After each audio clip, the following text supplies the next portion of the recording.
सत्संग से सोधी आवे, नहीं जीव 84 में जावे। सत्संग से सोधी आवे, नहीं जीव 84 में जावे। अब मेटो द्वेष और राग, हो राग या उम्र बतेरी जाली। अब मेटो द्वेष और राग, हो राग या उम्र बतेरी जाली। उसकी पत्नी ने पूछा कि आप क्यों रो रहे हो, लेकिन वो बोल नहीं सके, क्योंकि जब मन भर आता है आवाज निकलती नहीं, तो सच्चे दिल के अंदर जब रोना आता है। अब आमनी देवी उनकी धर्मपत्नी ने पूछा, जी कैसे जल्दी आ गया आप, तो आपने तो बहुत समय लगाना था, 2 ढाई 3 महीने का टूर प्रोग्राम था आपका।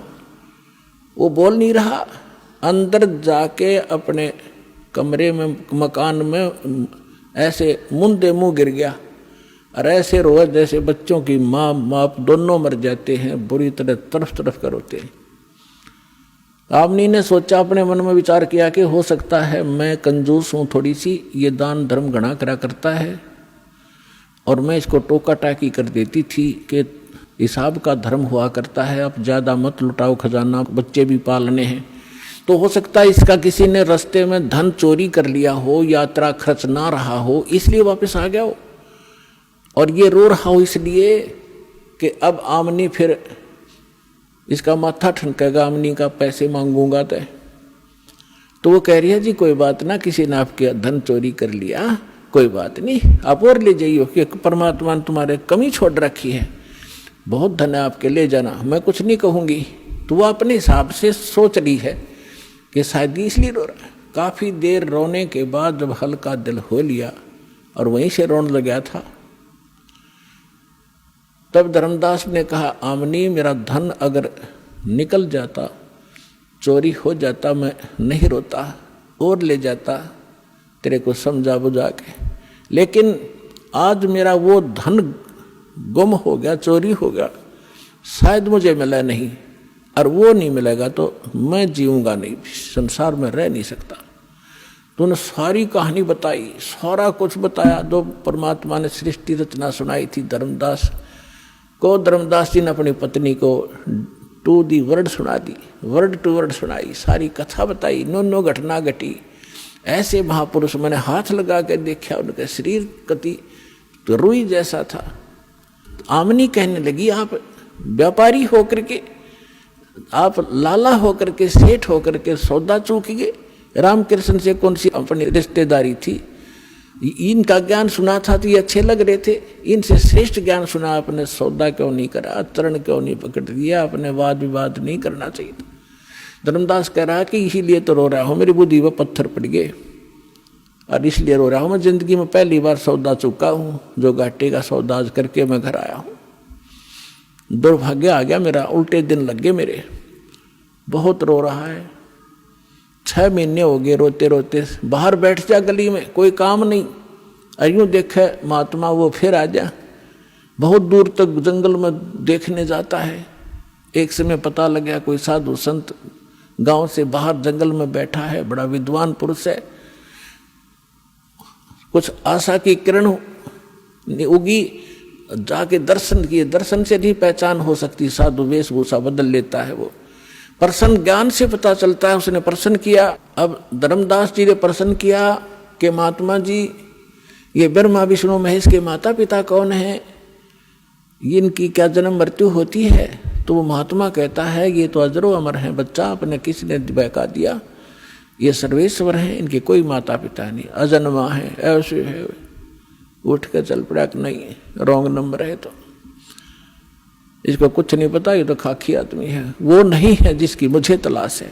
उस ज्ञान से पता लगा, फिर रोआ बुरी तरह, फैसला कर लिया भगवान या तो मिल जा, ना मरूंगा।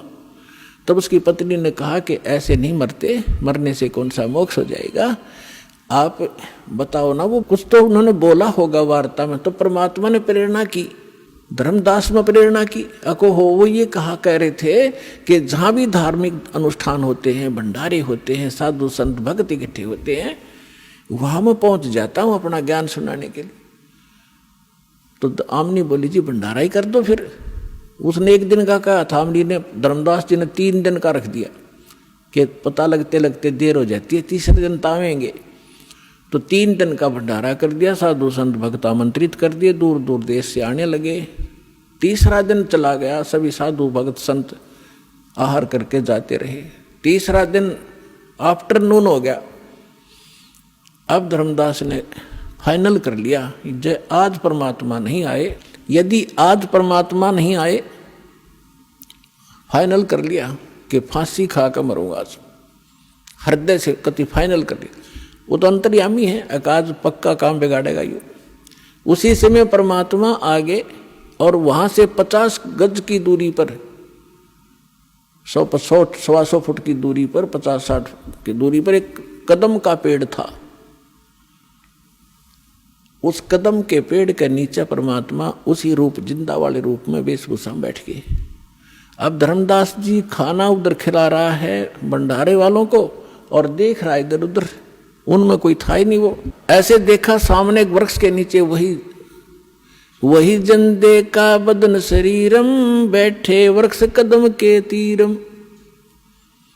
वही जिंदा महात्मा का शरीर और एक कदम के पेड़ के नीचे बैठे हैं। भाग्या गया दौड़ कर, शरणों में पड़ गया, बुरी तरह रोए, नो गले के लिपट गए। ए भगवान, इब का ना छोड़ कर जाना अपने दास को, अब के ना छोड़ना भगवान, जो कहोगे मैं सारी मानूंगा।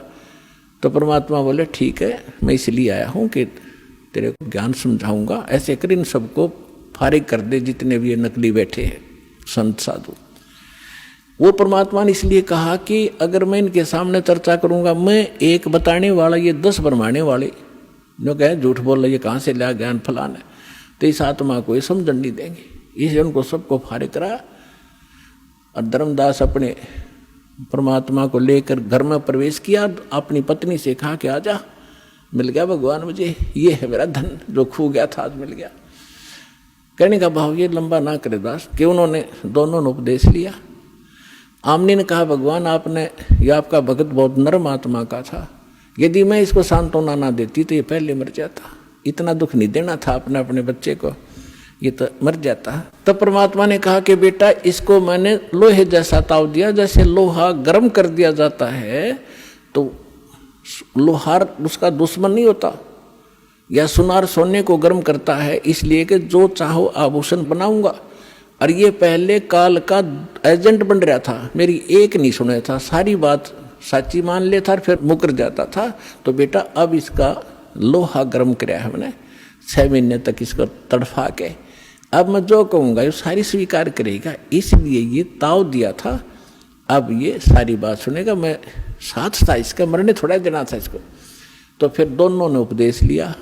फिर क्या हुआ, धर्मदास ने रट लगा दी, भगवान मुझे वो लोग दिखा दे, वो लोग दिखा दे। परमात्मा बोले अरे मैं जो कह रहा हूँ वह मान ले, देख लेगा जब भी वही बात है, मुझे विश्वास कर, मैं झूठ नहीं बोल रहा। कि नहीं वो स्थान दिखा दो, वो भगवान कैसा है। परमात्मा ने खुद कह भी दिया कि मैं परमात्मा हूँ, मैं सारी सृष्टि का रचनहार हूँ, लेकिन ना जची। तो परमात्मा ने कहा ठीक है दिखाऊंगा, कभी समय आने दे। एक दिन परमात्मा आए और उनको लेकर के सतलोक गए, शरीर वहीं रहा। ऊपर जाकर दिखा के, वहां जाकर जो नीचे से साधु परमात्मा जिंदा रूप में थे, सामने वही तख्त पर बैठे दिखाई दिए, और उनका शरीर बहुत तेजों में था। वहां की और वहां की सारी सृष्टि देखी, वहां से ही स्त्री और पुरुष गांव के गांव बसे हुए हैं, बहुत सुंदर महल हैं, बड़े सुंदर शरीर हैं उनके, और सुंदर आभूषण पहनते हैं, बड़ा प्यार से रहते हैं। तब धर्मदास ने कहा भगवान मुझे यही रख लो। हे परमात्मा आप तो सचमुच मतलब मूर्ख हूँ, आप स्वयं मालिक हो, हे भगवान मुझसे गलती हुई, माफ करो, मुझे यही रख लो। परमात्मा बोले नहीं, आपको वापस जाना पड़ेगा, आप भक्तिहीन हो चुके हो। मैं ऐसा मंत्र सतनाम दूंगा 2 अक्षर का, और फिर सार नाम दूंगा, इनकी साधना से 2 में विधि बताऊंगा, शीघ्र धनी हो जाओगे। और फिर यहाँ जाना बच्चा, फिर मेरा गवाह बना, आपके भाई बहनों को बता कि सचमुच वास्तविकता क्या है। तो वापस भेजा।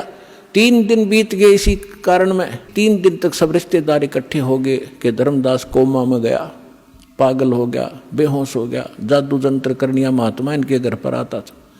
अब जो ही तीसरे दिन होश में आया, सारे आसपास बैठे।